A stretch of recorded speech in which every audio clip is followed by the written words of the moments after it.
everybody. Well, welcome back to another episode of the Blazer Victory podcast. John Duncan here, and I'm joined with one of my co-hosts, Jimmy Marion.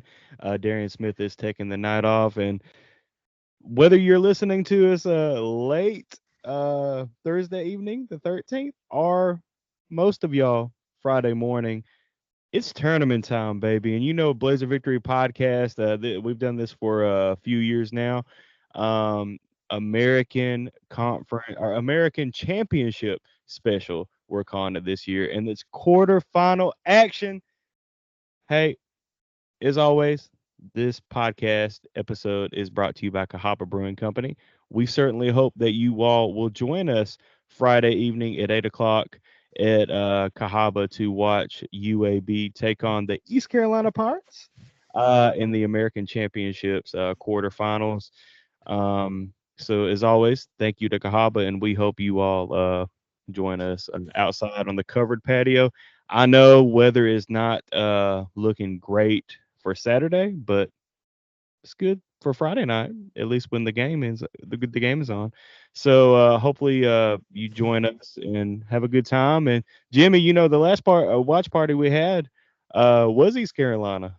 It's So coming we full got some. circle, isn't I was gonna say we got some revenge for the Pirates. it? But hey, if you're new to these tournament special episodes, we try to hit it like definitely under 20 minutes, hopefully under 15 minutes.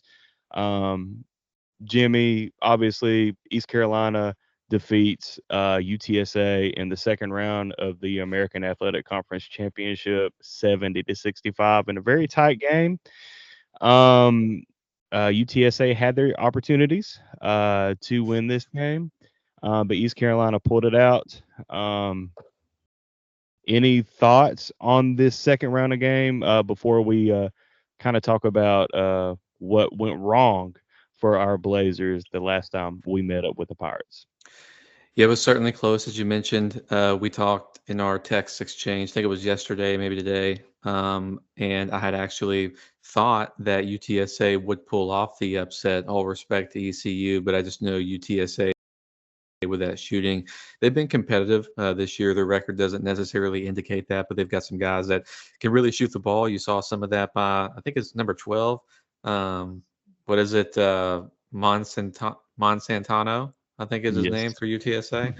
I was looking at statistics for him and seeing how many games that he had with five or more threes, thinking about just UAB needing to stay on him. And that's no longer relevant because UTSA was not able to pull it off. But yeah, in this ball game, I thought one thing that stood out to me watching it was the play of Jordan Riley.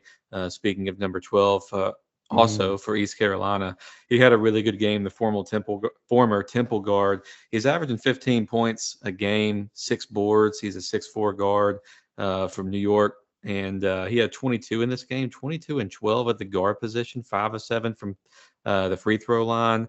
Was really active with 3 steals. So he played really well. And one thing I know we may look back at the ECU matchup this past time, but CJ Walker is just scary to me. It even scares me mm, more that he had a quiet 8 and 10 for him in this matchup. RJ Felton again, he was clutch down the stretch, hitting free throws and big shots for them. So really, when you think about ECU, um, they've got 3 or 4 really talented guys.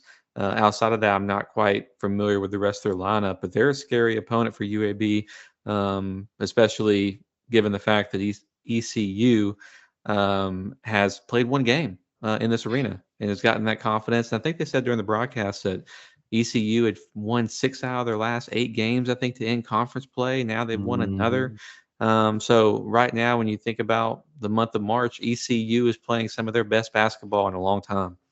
Yeah, they are. And real quick on Riley for East Carolina, probably a couple of Sports Center moments. Top 10 worthy dunks in this game against UTSA. But Jimmy, you hit the nail on the head. There are three guys that UAB is going to have to guard and do a better job defensively than especially the last outing. That CJ Walker, RJ Felton, and Jordan Riley. We talked about Riley in this game, 22 points, a double double. Uh, East Carolina, as you stated, they won their six of their last eight. I believe that the announcer said that this is their first winning season since like 2012, 2013 season. So which is Hmm. insane. But the credit to the coach for getting this program. But I mean. This team has lived on off transfers. You know, you Riley from Temple, C.J. Walker played at UCF, if I'm not mistaken, and before that, I forgot, but he's a talented player. And let's dive into what went wrong. The first matchup in Greenville for UAB against ECU, and CJ Walker was went wrong. I mean, Mm, 29 points. RJ Felton had 23. UAB gives up 51 points in the second half, uh, as opposed to just 31 points in the first half. And UAB had a 5 point lead at halftime in this ball game. So we look at the Tulane game this past weekend. UAB's just gotta do better defensively. The guys have got to talk, but especially CJ Walker and RJ Felton. If those two guys get on and get hot and get on, it's trouble for UAB. And Jimmy, you just said, I mean, yeah, we UAB gets to rest an extra day, but I mean, East Carolina just played tonight, and yeah, it wouldn't surprise me, especially early on, to see ECU go on a little run to start the game, just because they're more comfortable with playing in the arena, and UAB might just kind of start slow, a little sluggish. But what are your thoughts on that? yeah. Well, before we jump into that, I just wanted to kind of piggyback off what you said related to the last matchup against ECU. So not only did UAB struggle to defend, but UAB struggled on the offensive end, only hitting 25 made field goals in that contest. And again, this is a game in which UAB, you mentioned the 5 point lead at halftime. UAB led by as many as 12 points with, I think it was 17 or 18 minutes to go in the second half. You had mentioned about the defensive struggle. So UAB allowed ECU to shoot almost 60% from the field in that second half, largely from those two guys that you had mentioned, Walker and RJ Felton. And on the offensive side, we'll talk about McGee here in a second, but McGee's been on fire, playing stellar ball as of late. McGee scored 0 points, had 2 assists and 2 turnovers in 14 minutes in that matchup. If you remember, that's the game in which Moore had came in, Yep. had hit, I think it was 4 threes, and so he was getting it going, and he helped UAB extend that lead out to 12, and UAB was not able to finish down the stretch. I think, really something that's concerning is that UAB in that matchup lost the points in the paint battle. And, we saw down the stretch, we talked about a few podcasts ago that UAB was going to go against some bigs, whether it be an FAU or Memphis or Wichita State, where UAB was really going to have to defend the glass, and didn't do so as much as I know UAB is accustomed to doing. As it relates to going into this matchup against ECU, yeah, it's tough for me. Like honestly, I think about it and I look back at last year's tournament opening game against Wichita State, a Wichita State team that had beat Memphis the day prior. And UAB had held a 2 point, like narrow lead at the half against Wichita State. Now, UAB ended up winning that game by 12 points. But to your point, I would, if I was a betting man, bet that UAB is going to come out a little sluggish in this game, and ECU will lock you up defensively. And so, we could blink an eye and this could become another matchup in which it's a little bit of a struggle. And I do think that confidence is a hell of a thing. And so ECU, not just because of this win that they had against UTSA, but because of the way that they played down the stretch in conference play and because they beat this UAB team already. And you mentioned the transfers that ECU has. I don't think that they're going to look at anybody on this UAB roster and think that that they can't go mano a mano against this UAB Blazers basketball team. So I, as a UAB fan, am nervous about ECU throwing that first punch and how UAB is going to respond. And speaking of throwing Yes. punches, I don't know if you remember, but Vasquez got ejected. Oh. He played 5 minutes against Wichita State in that Hmm. opening tournament matchup this past year, and we could not have anybody in our No, top 5 or 6 guys, much less a top 8, afford to be out in this game, whether it be to foul trouble, injury, or disqualification. definitely not. And Jimmy, I'm glad you brought up AJ Vasquez. If somebody on this team wants a dub over East Carolina, it's AJ Vasquez. Do you remember the last couple minutes in that ball game in Greenville? The tough Oh, turnover the and then Panson. the flagrant. Yeah, just just AJ's better than that, and he's shown since then he's better than that.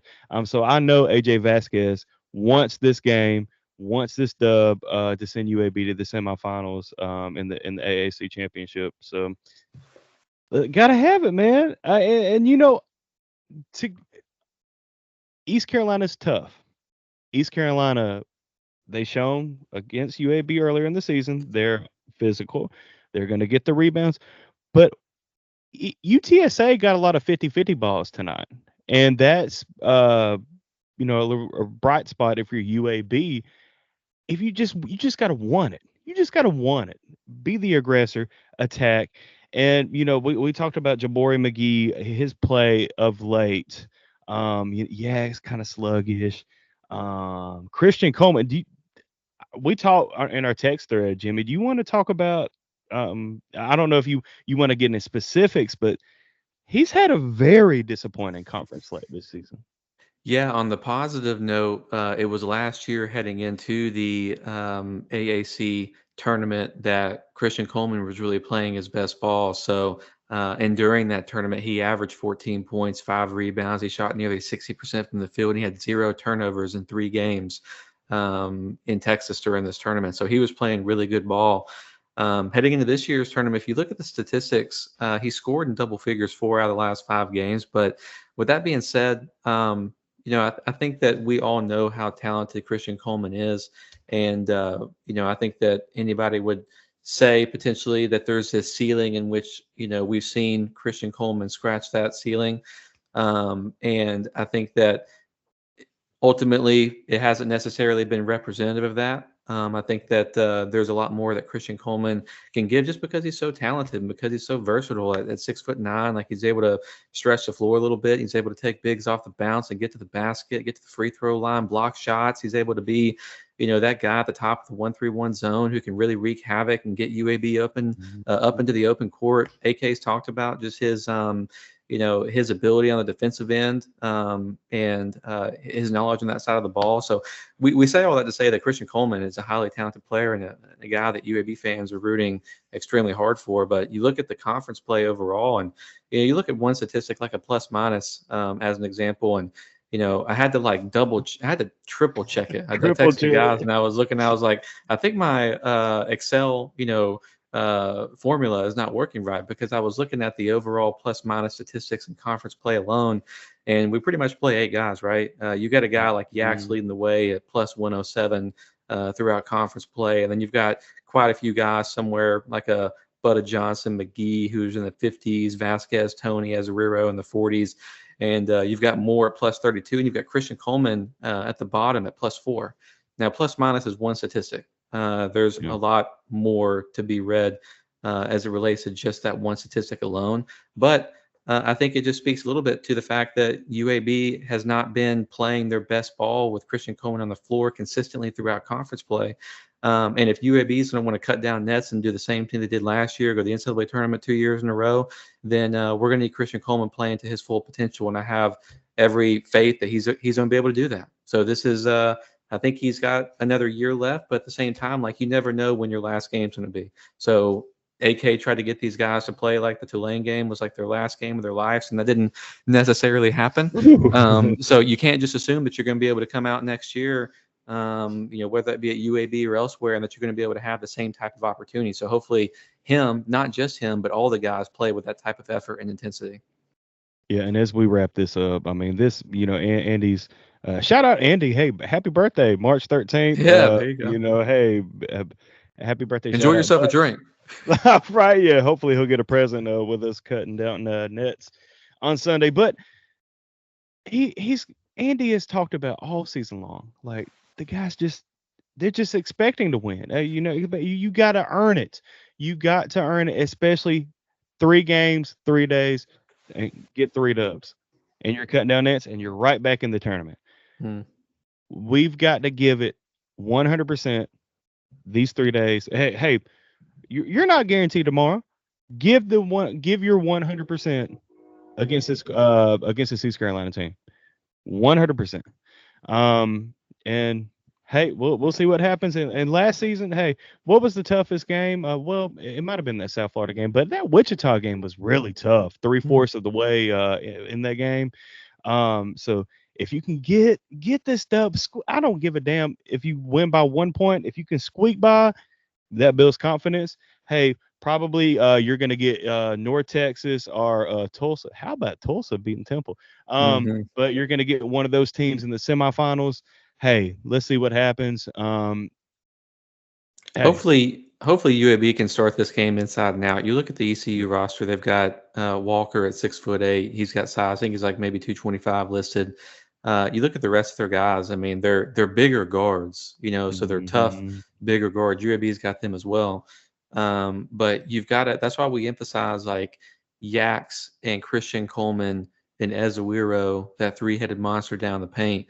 We've got to win points in the paint, get some offensive rebounds, win second chance points. AK talks all the time about the formulas, getting to the free throw line. So, last time ECU came out there, I think they hit like 8 or 9 threes. They were only averaging 5 at the time. RJ mm-hmm. Felton had 5 of his own.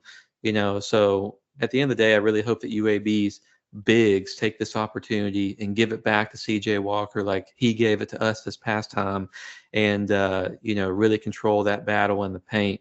And hey, one thing I want to say before we hop is shout out to the UAB fans that are in attendance. Maybe some of you are listening Yes. to us while you're on the road. Maybe some of you are on that long drive over there to make it in time for that game. But in particular, shout out to one of our listeners and a friend, Andrew Vines, who I met after Mm-hmm. the Memphis game. He was telling me about how long his family has been attending these conference tournaments and how cool that is. So hope each of you had a good trip over there, and hope that y'all have just an incredible weekend. 100%. Yeah, John Valekis, Matthew Vincent, Andrew Vines, a couple others that are loyal listeners of the Blazer Victory podcast and also Patreon supporters. So we appreciate y'all, and let's just get a dub one day at a time. And hey, you know the drill. If we win in the quarterfinals, we will be back late Friday night, weather John's got pending. us up late on a school night. It's like almost midnight, and it's a Thursday night. Where are you going to get this type of UAB coverage? We And got to go to bed. I already told Jimmy I'm not gonna do my workout in the morning. So That's sacrificing here in March, man. We'll school, pick let's it up go. in April. Yes, March Madness. Well, all right, guys. Hey, if you can, 8 o'clock Friday evening, Cahaba Brewing Company. Let's get some revenge over the East Carolina Pirates. But if you can't join us in Cahaba, ESPNU and ESPN Plus, I believe, will televise the game. Well, Jimmy, send us out for this time. Hopefully, we'll be back tonight, Friday night. Go Blazers, beat the Pirates.